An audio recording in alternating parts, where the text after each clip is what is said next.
Renault Capture, attention, Peugeot présente son 2008. L'essai complet par l'équipe de Terre d'Asphalte, c'est immédiatement.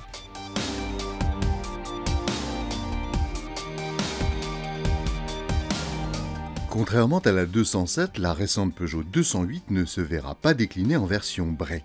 Mais la petite lionne va s'attaquer à un segment autrement plus concurrentiel, celui des mini-SUV. Le 2008 arrive donc pour contrer le Nissan Juke, l'Opel Mokka ou son ennemi favori, le Renault Capture.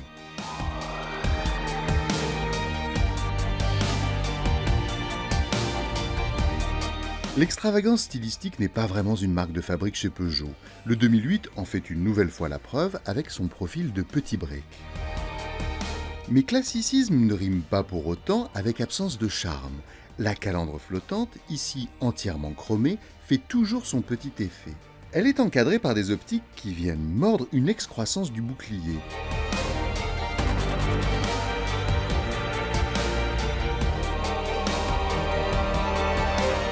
Comme sur la 208, les projecteurs avant reçoivent une rampe de LED faisant office de feu de jour dans leur partie supérieure. Toutefois, celle-ci s'intègre ici dans le dessin général du phare. En partie basse du bouclier avant, ce sont deux C chromés qui permettent de distinguer le 2008. Pour accentuer son côté baroudeur, le profil fait apparaître un relief au-dessus des places arrière. Il ne s'agit pas là d'une astuce destinée à favoriser la garde au toit, mais simplement d'un gimmick qui donne au pavillon un dessin très particulier. Il est surplombé de barres de toit longitudinales. La partie arrière se veut beaucoup plus classique, si ce n'était les feux dont les extrémités extérieures reprennent la forme de griffes.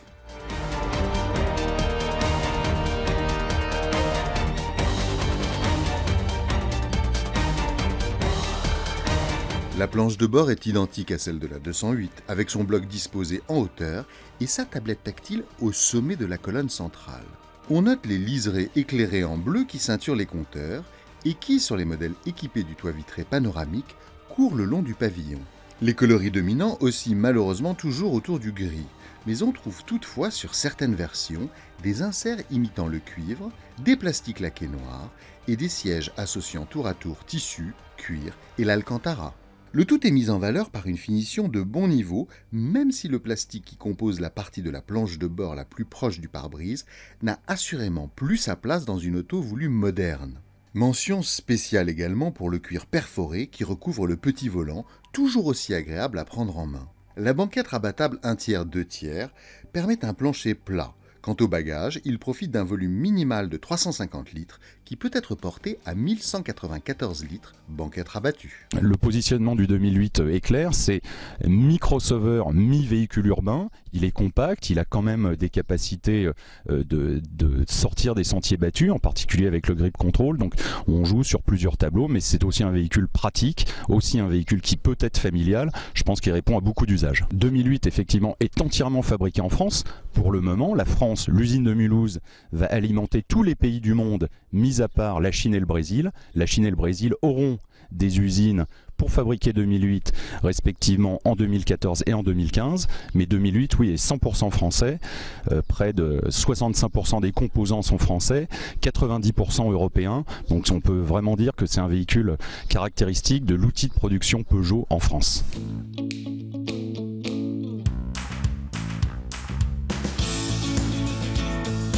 En reprenant la plateforme de la 208, le 2008 a mis beaucoup d'atouts dans sa poche. Malgré une longueur supérieure de 20 cm à celle de la berline, le crossover conserve le même empattement. Malgré cela et les 10 cm de hauteur en plus, l'auto conserve une tenue de route sans défaut. Le fait que le 2008 1,6 litre VTI ne soit pas plus lourd que la 208 pareillement motorisée y contribue aussi. Notre essai nous a permis de constater que même sur les courbes serrées, prises à vive allure, le 2008 faisait preuve d'un comportement neutre. Bien sûr, il prend un peu de roulis dans ces conditions, mais c'est une donnée indissociable de sa condition de SUV. L'absence de poignée passager au pavillon se fait toutefois ressentir, tandis que l'on apprécie le bon maintien des sièges avant.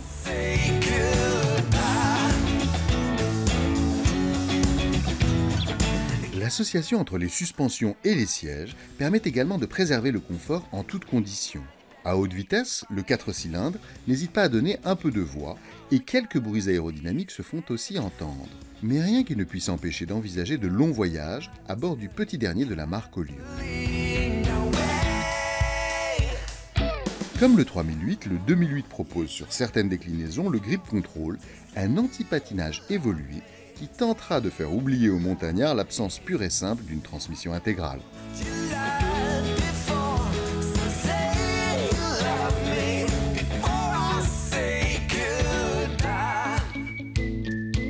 Notre motorisation est le 1,6 litre VTI 120 chevaux.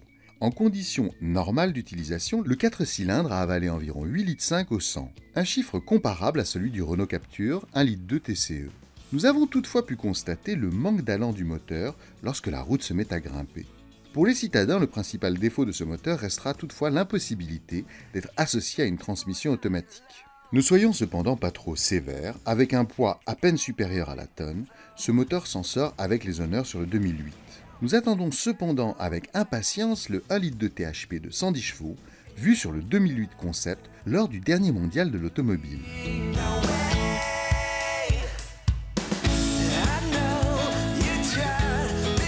On a présenté au Salon de Genève l'hybridaire dans 2008. Ce qu'on a voulu montrer, c'est que on est capable d'implanter l'hybridaire dans 2008. L'hybridaire, c'est 2016 et on se posera la question de quelle est la voiture qui sera la plus optimale pour démarrer hybridaire et on décidera ça prochainement. Avec l'arrivée du 2008, la France peut se targuer de proposer une seconde référence dans la catégorie des mini-SUV. Le Peugeot est suffisamment spacieux et pratique pour séduire les anciens possesseurs de petits breaks. Pour la version féline Titane de notre essai, il faudra s'acquitter de 21 700 €. Le tout premier prix est 15 200 €.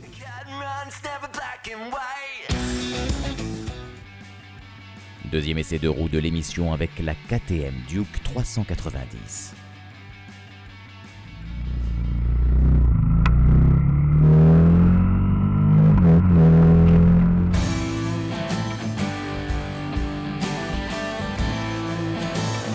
En 1994 apparaissait la première Duke avec le mono LC4. C'était la première fois que KTM sortait du monde de tout-terrain pour s'aventurer sur la route. En 2011, la marque autrichienne s'est associée avec la marque indienne Bajaj pour produire la première Duke 125, suivie en 2012 de la 200. Cette année, la nouvelle Duke 390 arrive pour répondre à la demande de l'Amérique du Sud, de l'Asie, mais aussi des détenteurs d'un permis A2 en Europe.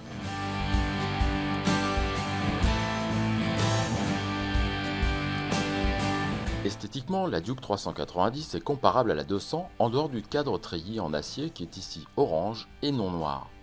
L'avant paraît très compact avec la petite tête de fourche peu épaisse et un réservoir très sculpté.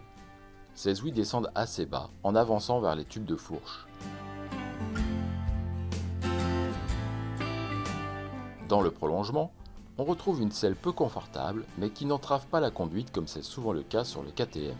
Un amortisseur central blanc lie le cadre orange au bras oscillant. On remarque les belles jantes à bâton et à l'avant, l'étrier à montage radial. Le moteur monocylindre est mis en valeur comme sur n'importe quel roadster. L'échappement est en dessous pour abaisser le centre de gravité et alléger la ligne de la machine. La selle passager est séparée, disposée un peu plus haute et avec deux poignées pour se tenir fermement. Sous celle-ci, une toute petite place peut par exemple accueillir un fin pantalon de pluie, mais pas plus. Au guidon, on apprécie le tableau de bord lisible et complet, avec l'heure, l'indicateur de rapport engagé, et chose rare chez la marque autrichienne, une jauge de carburant. Il est temps de prendre la route avec cette 390 au châssis identique à la 200. La seule différence réside dans des réglages de suspension propres et dans l'adoption de pneus à profil plus sportif que sont les Metzeler M5.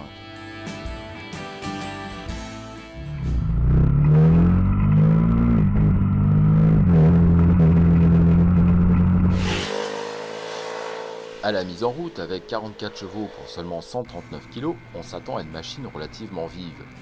La sonorité qui tend plus vers le 125 que vers le 690 déçoit un peu. Mais pour le reste, la Duke s'affirme comme une réelle KTM. Le petit monocylindre s'avère assez souple à partir de 3000 tours par minute pour rouler tranquillement en ville par exemple, sans trop changer les rapports. Pour un rythme plus élevé, il faut impérativement maintenir un régime moteur au-delà des 7000 tours par minute. Il faudra donc soigner sa sélection avec une boîte de vitesse rapide mais un peu ferme si on ne veut pas manquer une relance en sortie de courbe serrée. La vivacité est au rendez-vous avec des bonnes montées en régime. Au guidon, le plaisir est bien présent. Cette KTM se laisse balancer d'un angle à l'autre avec une facilité déconcertante et n'oppose aucune résistance lorsqu'on change un peu sa trajectoire, même à vive allure. Le seul bémol est à mettre sur le freinage avec un avant qui manque de mordant.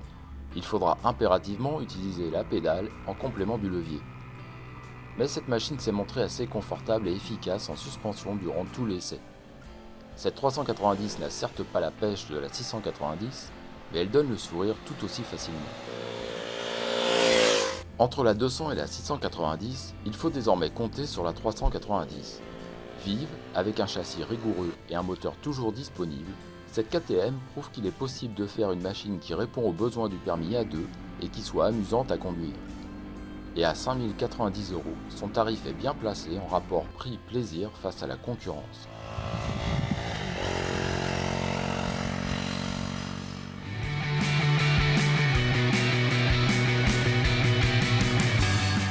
Mitsubishi présente sa nouvelle citadine. La Space Star atterrit sur nos routes et nous allons la découvrir ensemble immédiatement.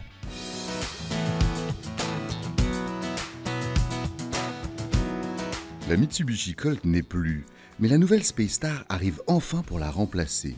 Si elle porte le même nom qu'un ancien monospace de la marque, il s'agit d'une voiture bien différente. Citadine d'une longueur de 3,71 m, elle vise le marché de la Nissan Micra. Et comme sa concurrente, ses ambitions sont mondiales.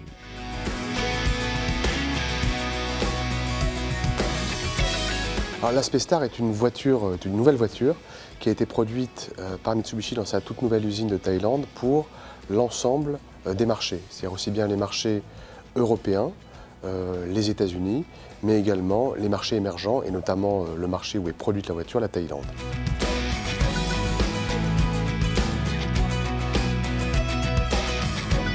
Comme la Colt Cleartech qu'elle remplace dans le catalogue du constructeur japonais, la nouvelle Mitsubishi Space Star fait la chasse aux émissions polluantes. Une première motorisation débute à 92 grammes de CO2 par kilomètre.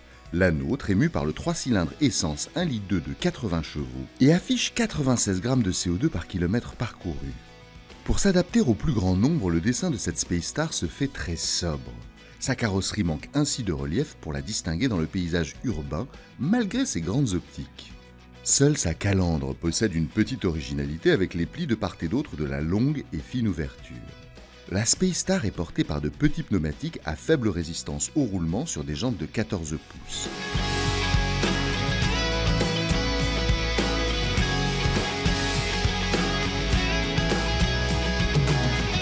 L'arrière est plus distinctif avec un bouclier original et sur le dessus du haillon, un grand béquet qui reprend le double bossage du toit.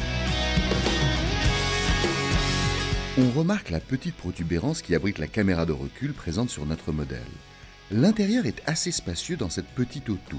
La console centrale est particulièrement sobre, avec peu de boutons en dehors des commandes de la climatisation. Tout est sur l'écran pour la navigation, la téléphonie et la musique. On remarque le bouton de démarrage du moteur pour une touche de modernité supplémentaire. Un indicateur d'éco-conduite aide également pour consommer moins.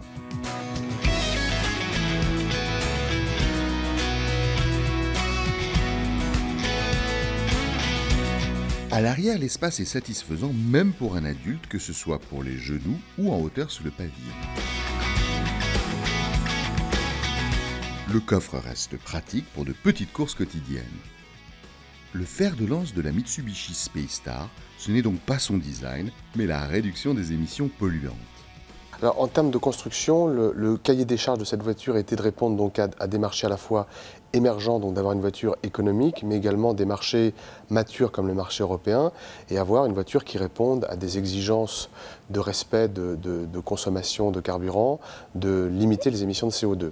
C'est pourquoi cette voiture, elle a été construite avec un souci d'économiser au maximum le poids pour réduire au maximum les émissions de CO2 et la consommation, avec notamment le choix d'acier plus léger à haute résistance, qui ont permis d'alléger sensiblement la caisse et qui font qu'aujourd'hui la Space Star est une voiture qui est la plus légère de sa catégorie, avec 845 kg.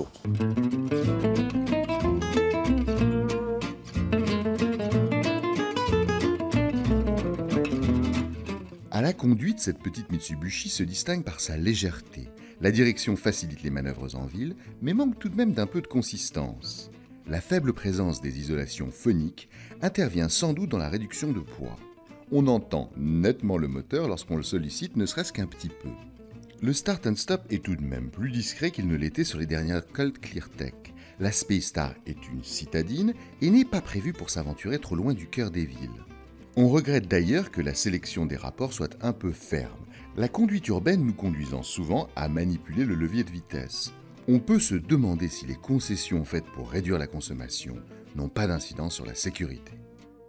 Alors ce n'est pas une voiture low cost, la nouvelle Space Star n'est pas une voiture low cost et c'est effectivement une voiture qui répond à toutes les exigences de sécurité pour les marchés européens, évidemment. Ça signifie quoi? C'est une voiture donc, qui a 6 airbags, qui a évidemment l'ABS de série, le BD, des fixations ISOFIX, également une sécurité piéton pour répondre aux normes qui vont être de plus en plus exigeantes sur ces points-là. Donc c'est une nouvelle voiture et qui répond entièrement aux exigences de sécurité du marché européen. La Space Star se défend bien dans le domaine de l'habitabilité intérieure. Cependant, à l'heure où le design prime, cette Mitsubishi prend une autre direction et privilégie la consommation en se faisant la plus légère possible. C'est sans doute le prix à payer pour avoir une voiture légère sous la barre des 900 kg. Notre modèle, tout équipé avec le moteur 1,2 litre de 80 chevaux, est à 14 904 €. La gamme débute bien en dessous, à 9 690 €.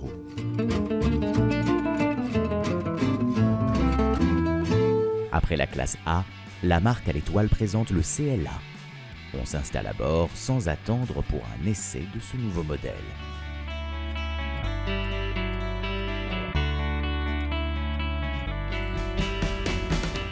La classe A donné un coup de fouet au design Mercedes. Aujourd'hui, la citadine évolue et prend des airs de CLS. Avec la nouvelle CLA, Mercedes transforme son modèle en un coupé 4 portes. Avec son coffre en lieu et place du haillon et sa ligne fluide, a-t-on affaire à un nouveau succès pour la marque à l'étoile ?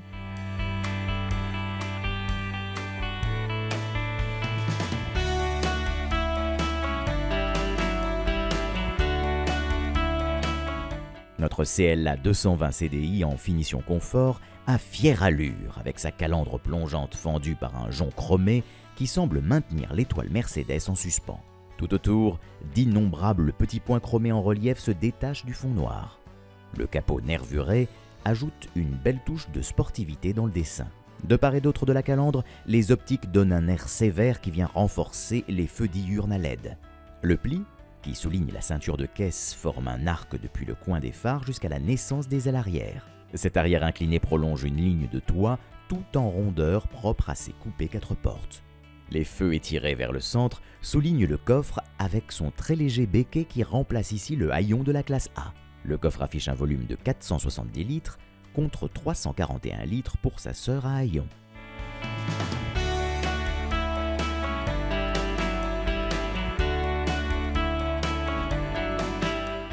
Globalement, la voiture affiche des lignes très fluides, confirmées par un coefficient aérodynamique de seulement 0,22. Nous sommes ici très proches du dessin du CLS, mais avec un peu plus de tonicité en raison d'une longueur de carrosserie beaucoup moins importante.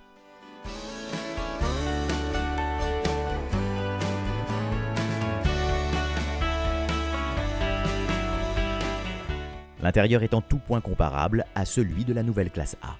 On retrouve une planche de bord qui marie différentes teintes, avec des ouïes d'aération découvertes sur la SLS et désormais largement répandues dans la gamme. L'écran fixe du système d'information et navigation se détache visuellement comme posé en haut de la planche de bord. Il se commande avec la molette juste devant la coudoir centrale. L'ergonomie et les fonctionnalités restent identiques à celles de la classe A.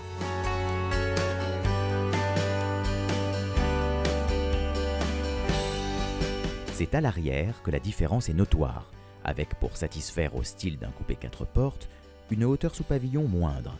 L'habitabilité y perd forcément.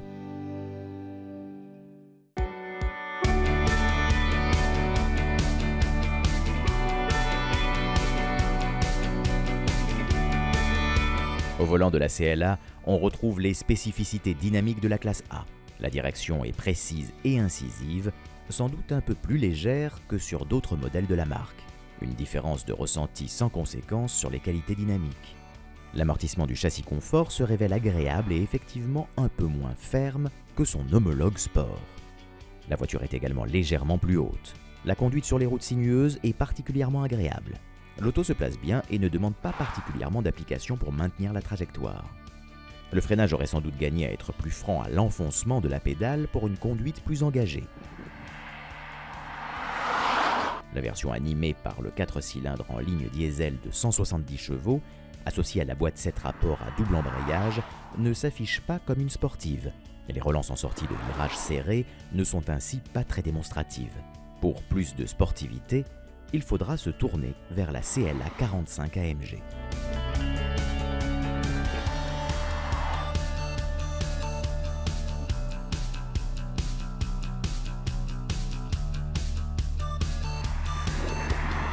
La CLA joue la carte de l'élégance et d'une certaine ambiance feutrée au volant, portée par une motorisation suffisamment volontaire pour rester discrète. La voiture est homogène et procure une bonne dose de plaisir à son volant. La Mercedes CLA 220 CDI est disponible à partir de 37 500 €.